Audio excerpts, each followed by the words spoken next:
Hello, Hofstra fans, and welcome to the third Sports Beat episode of the fall semester. I'm your host, Olivia Hillestad, and we have an amazing show for you tonight. We begin in the NBA, analyzing the young season so far. From the court, we go to the ice, bringing you some of the best plays around the NHL. Then our very own Alarice Gooden sits down with Hofstra volleyball phenom Izadora Stedile for a live in-studio interview. Following that, we're taking half-court shots, giving our hottest takes from the NBA. Then in Hofstra Sports, we bring you our Pride Weekly update, followed by the Pride Top 5. In the home stretch, we take a look at Hofstra's newest head coach, Susan Cassidy-Lake of the Hofstra softball team. We close the show with Roar or Bore. Don't go anywhere because Sports Beat starts right now.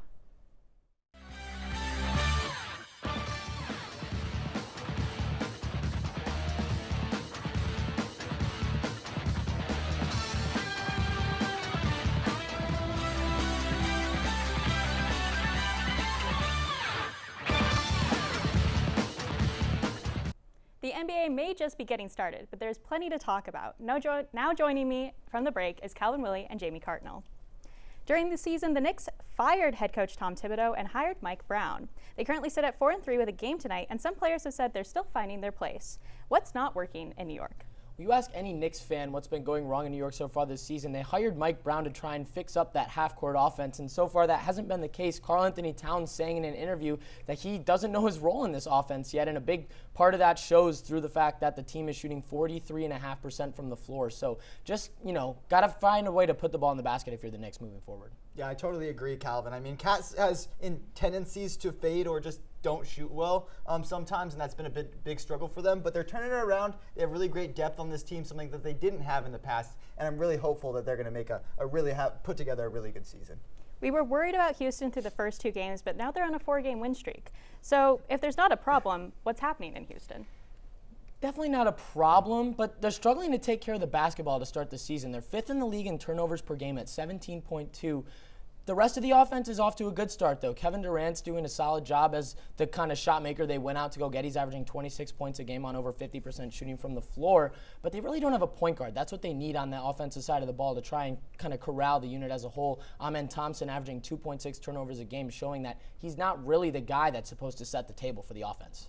Yeah, Calvin. Houston, we have growing pains. Some of the guys are just so young, they're probably still growing. But also, I mean, when you get a new system, a star player like Kevin Durant, it's going to take some time to gel, probably around 20 games. I really like the fit between him and Sengun so far, and I think Amante Thompson has filled that role decently well for a player who's not used to being so much on ball. So I really think they're going to turn it around and really have a strong season.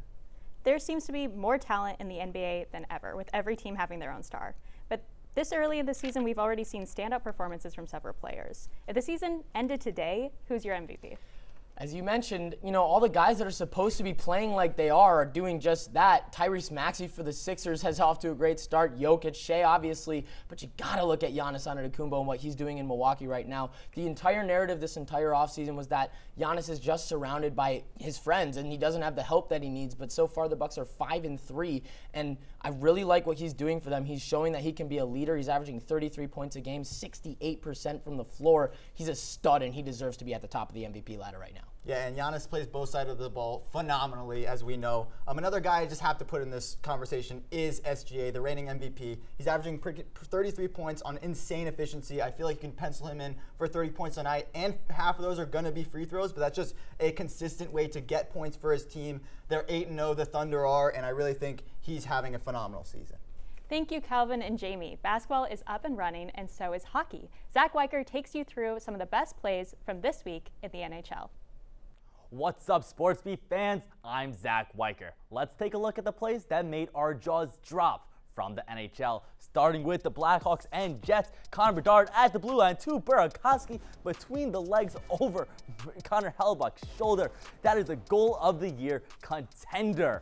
We move on to the Canadiens and the Kraken. They are stuck in overtime. Cole Caulfield on the puck behind the net finds a hole and scores his 11th OT winner. The Red Wings and Kings are in the shootout. Kempe on Talbot. He takes a shot. A windmill save from Cam Talbot. Let's look at that again. Cam Talbot spreading out the pads and shutting down the door. The Lightning and Mammoth are in Utah. Tampa Bay in the offensive zone. That's one pass. That's two. That's three. And that's a goal. You know what we call that? Tic-tac-toe. Yanni Gord on the board. We end out our slate with the Islanders and the Blue Jackets.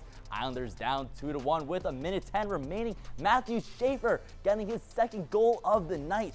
23 seconds later, the Islanders get the puck in front of the net. Simon Hofstra jamming it in to give the Islanders the 3-2 victory.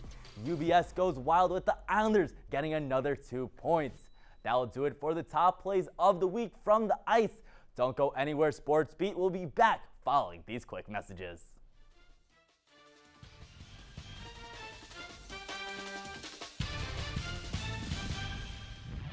Dexter, this is Hofstra Sports Media. Come check out the Tony Cavallero control room. Let's go. We've got every position here for our Division I broadcast. We've got our AD, our producer, our director, our technical director, video, replay, graphics, audio, and on site, Raj. Thanks, Kev. And now we're on site, and here's our setup. We have 6 cameras total, 3 up here. Our talent's ready for the call, and this is Hofstra Sports Media.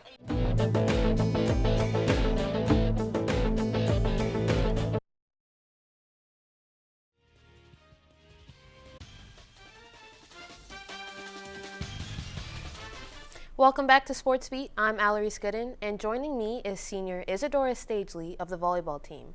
Let's take a look at some of her many highlights. Dangerously close to that barrier.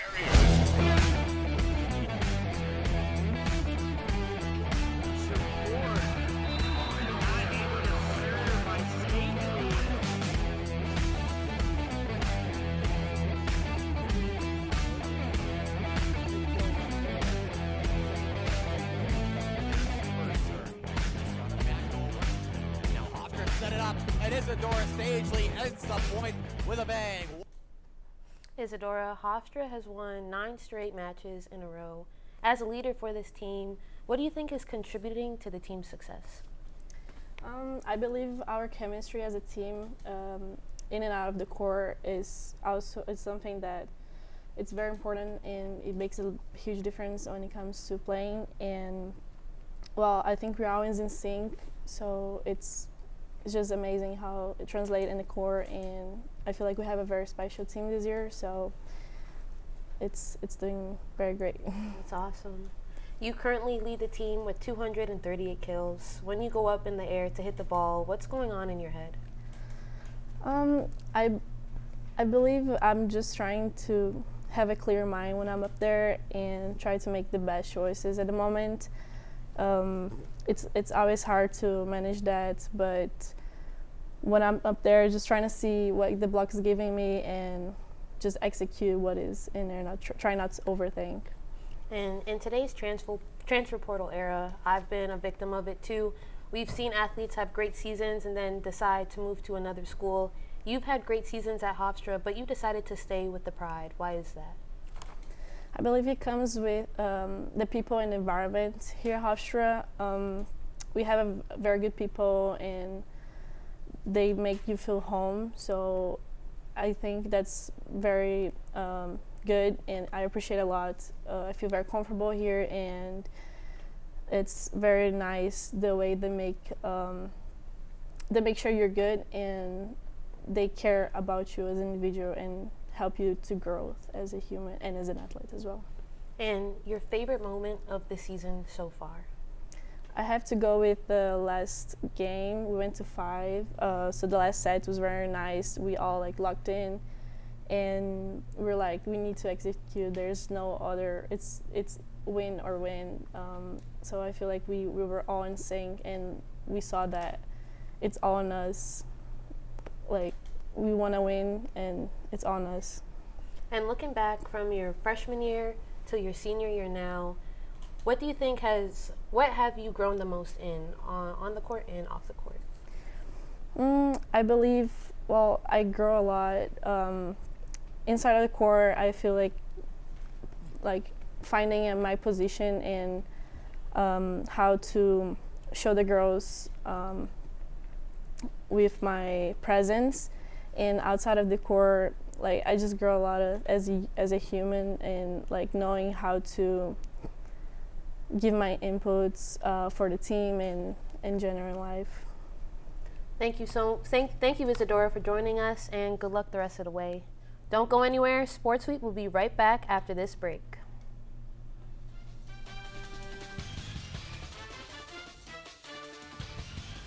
It's fantasy. Ethan Poole, allergic to watermelon. Lindsey Park. Let it all work out. Omar Ardon, Hofstra University. Andrew Monty, depressed sports fan.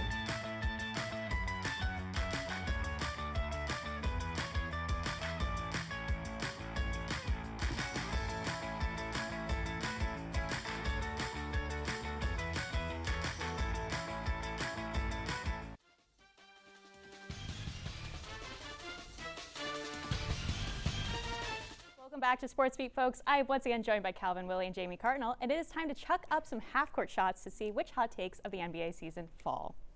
Until he got hurt last season, Victor Wembanyama was a shoo-in for Defensive Player of the Year at the least. Since his return to this season, he's looked the best he ever has. With his presence, stats, and at just 21 years old, some are saying he's the most skilled player we've ever seen.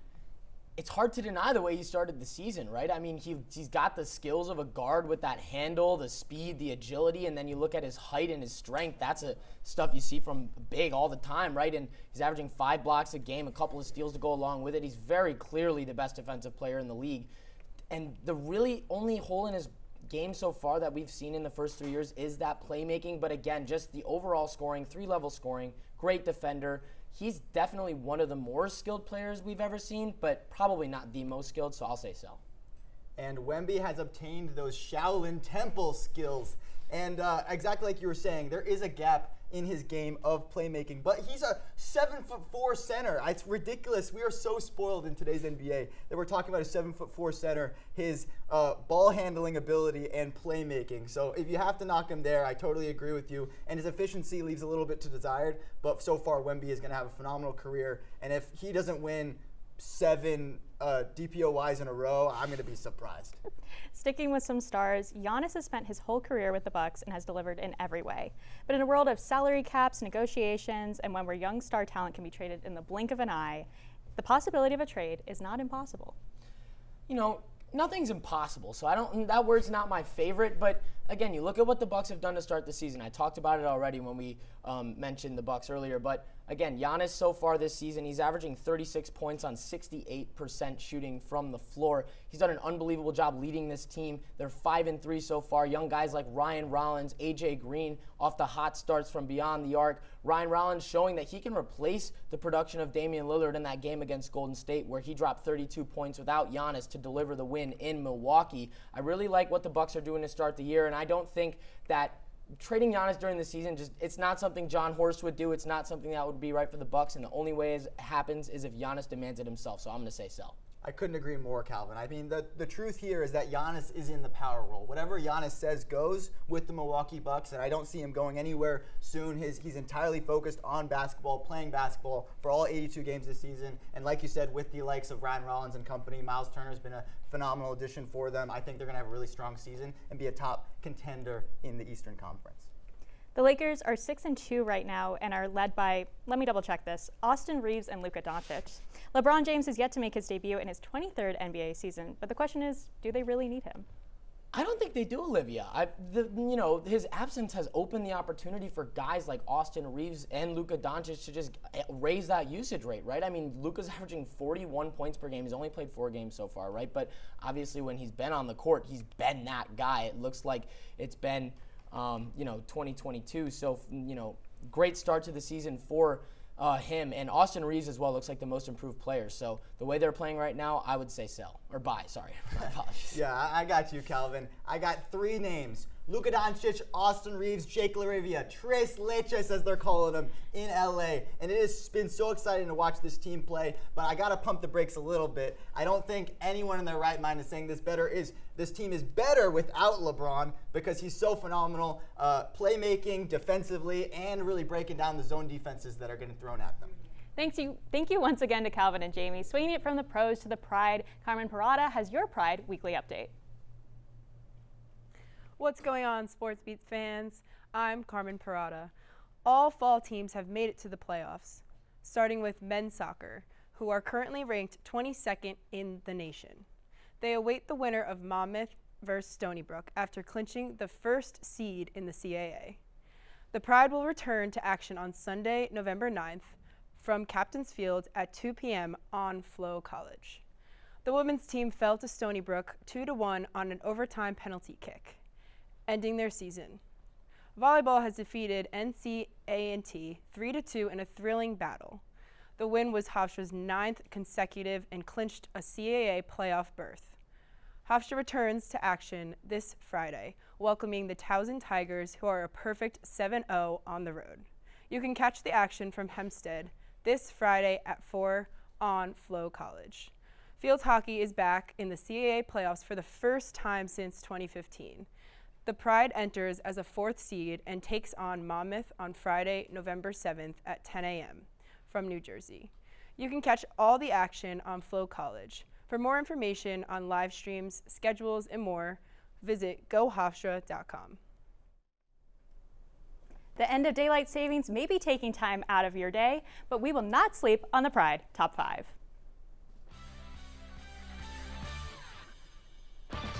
Coming in at number 5. Field hockey secured a spot in the CAA championships for the first time since 2015, aided by this goal from Jamie Lewis in their 4-2 win over Towson. In the second quarter, tied 1-1, Gwen Van Dyke sent a driving pass into the shooting arc, with Lewis diving to get just enough of her stick onto the pass and directing the ball through the legs of the goalkeeper. The Pride entered the championships on Friday against Monmouth. At number 4, we've got a defensive highlight here for women's soccer in the CAA quarterfinals. Stony Brook player making her way down the field on a breakaway, but she's chased down and forced wide by the Hofstra defense. The Pride held the Seawolves off until the final 8 seconds of the game, but ended up falling 2-1 to end their season. At number 3, sticking with soccer, the men's team was scoreless going into the second half against Monmouth before this precise cross from Stefano Camprusi and an impressive header from Gabriel Pacheco. The initial corner kick was no good, but the Pride stayed calm, eventually winning the game 4-1 and clinching the top seed in the CAA. We'll watch that kick one more time and see Pacheco, a defender, score his first goal of the season and help Hofstra avenge the loss to Monmouth from earlier this season. At number 2. That's not it for men's soccer. Daniel Burtko capping off the game and scoring his 9th goal of the year by running down a long pass from Caleb Williams and beating the keeper one-on-one. Burtko, the transfer from Syracuse, was just named first team All-CAA. And at number 1, season opener and a dagger from newcomer AJ Wills, capping off the first half for the Pride on a 5-0 run against UCF. Wills, the transfer from the University of Wyoming, scoring his first points as a member of the Pride and earning 10 minutes of play. While Hofstra fell 82 to 78, the Pride and Wills are back in action on Friday as they travel to take on Iona.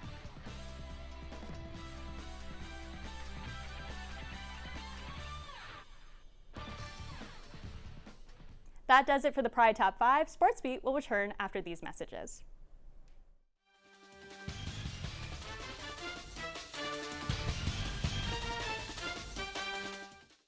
Hi, my name is Owen Moore. I'm the captain of Hofstra Men's Rugby. We practice about 4 times a week. We go Tuesday through Friday.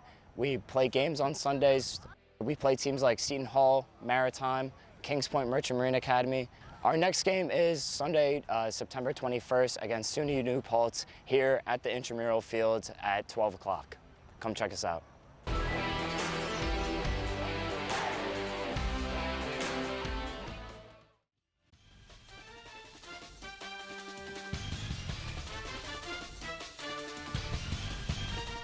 Welcome back to Sports Beat, folks. There is a new face in town, and her name is Susan Cassidy-Like. Our incredible package team sat down with her to get a better idea of who the newest head coach of the Hofstra softball team is. Let's take a look. Tell me your name and your position and what you do. Susan Cassidy-Like, and I am the head softball coach here at Hofstra University. I'm so impressed coming to watch you in the weight room and how everybody gets after it and you pay attention. You gotta bring that same mindset out to here. Born and raised in Long Island. Actually live on the exact same block that I was born, just bought a house across the street. Okay. So I've been here forever. So I'm very familiar with Long Island. I played many sports in high school, but one of them obviously was softball. Then I graduated from there and I played at Malloy College. So it was kind of interesting that I had the opportunity to go back after graduating many years later to come back and coach for 20 years. So I've been involved in softball for probably 36 years. Well, I was also the athletic director at Malloy for those 20 years. So I was in charge of 19 sports in addition to actually coaching softball. So this was just a completely different opportunity because here it's more all involved in softball. So I figured after many years of working, this would be a great opportunity to try something different. And I'm actually enjoying the opportunity to put all my energy into softball. Obviously the commute is the same.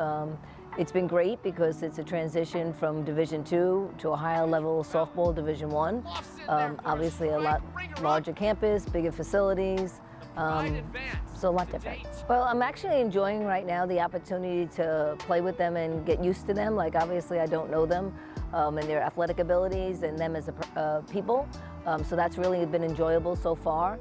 It's a good transition now in the fall because we're not into full-blown competition until the spring. So I'm definitely looking forward to the higher level of competition and the traveling. Stay low, you're going up again, right? Just like the other day, okay?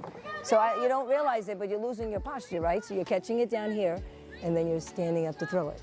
You're down here, that's where you caught it, and you're gonna move forward that way, okay?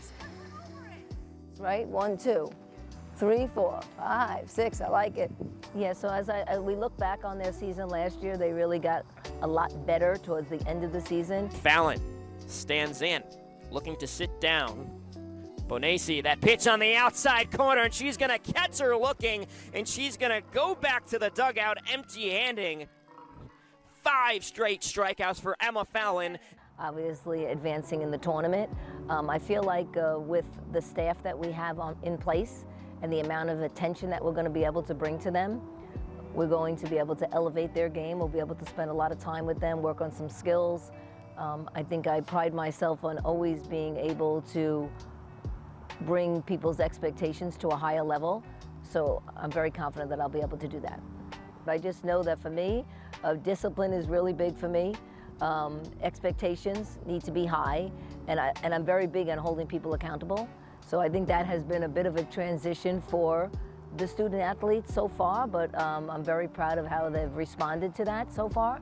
And I'm anticipating that once we get used to that kind of style and demanding a lot from them, I think we'll have very good results.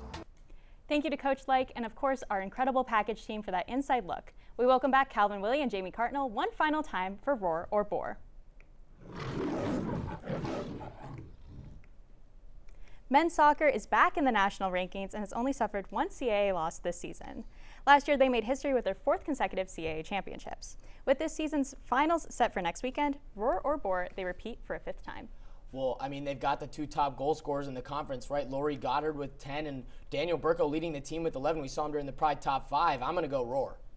Yeah, the boys in blue and gold have really put it together this season. I'm really happy with the way they've played overall, and I think they're a force to be reckoned with, not only in the CAA tournament, but the national tournament. So I'm going a huge Roar on this one. So we're actually going to go off of script. We cover all of Hofstra athletics here on SportsBeat, and Hofstra Cross Country won their first CAA title in program history this past weekend. And that means our very own Jamie Cartnal is a Division I conference champion. So an enormous congrats to Jamie. Thank you all. Thanks. Go, Jamie. Jamie, the stage is yours. Oh, I just want to say this is thank you, Giuseppe. King Jamie. There are so many people to thank that I don't have enough time. I'm just one member of this team, but there is 13 of my brothers out there who deserve this way more than me. But this is just a really good testament for our hard work, and I'm super happy to be holding a conference championship. I just totally just eyeballed you in the face. Okay. But thank you all for doing this. I really appreciate it, and our team's gonna hopefully take home some more trophies in the future. Hold your staff, man. It's upside down. Oh yeah, there you go. Like that. Yes, there you go. Hey, congrats, bro. Thank you, bro. Appreciate it. Yeah. Congrats to Jamie. Okay, we are going to get back to a couple more Roar Bores, though. So I got to keep this up? Yes, you do. Okay. Hofstra Volleyball sits at the top of the CAA with only 2 losses this whole season for their best record in program history. With this momentum and that powerhouse Delaware is out of the conference now, Roar or Bore, they become CAA champions, like our very own cross country team. Indeed. Again, congratulations.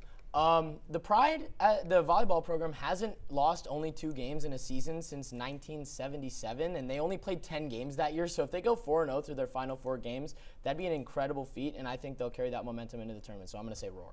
Yeah, I mean, Hofstra Volleyball just has phenomenal vibes. It's a huge weekend upcoming against Townsend, a huge CAA rival, so please everyone show out to the games on Friday and Saturday. Those ones are going to be huge. But I really think this volleyball team has the talent and the chemistry to go to the distance, and then this is a huge roar for me. Okay, we've got one more fall sport. Field hockey has far surpassed their win total from last season with Hillary Fitt's second year as head coach. They also made it to the CAA championships for the first time in a decade. Roar or bore, they make that same move next season. Well, you kind of stole my information a little bit. I was going to say this is their first appearance in the tournament since the start of the new decade in 2020. So they haven't had that reputation, so I'm going to have to say bore on this one. And for me, I'm going an optimistic roar on this one. You can never know. I'm not an oracle. I can't predict the future, but I really hope that this team can go the distance. I know they're graduating some important players, but hopefully they can get that next man up mentality and go to another CAA championship next year. Once again, congrats to Jamie and the cross-country team. That will do it for our third show of the semester, and we have plenty of thanks to go around. Calvin and Jamie took you through the latest topics in the NBA. Zach Weicher took half-court shots with their hottest takes from the hardwood and gave our opinions on the latest in Hofstra sports. Zach Weicher brought you the best plays from around the NHL, and Carmen Parrotta delivered your Pride Weekly update. A special thanks to Izadora Stedile of the volleyball team for joining Alarice Gooden for a live in-studio interview to discuss her season. Thank you to the new coach of the softball team, Susan Cassidy-Like, for sitting down with our package team to discuss her new role. And of course, thank you for tuning in. My name is Olivia Hillestad. Happy birthday to Royce Dixon Child, and SportsBeat will return on December 4th for the final show of the semester. Have a great night, and remember to always roar with pride.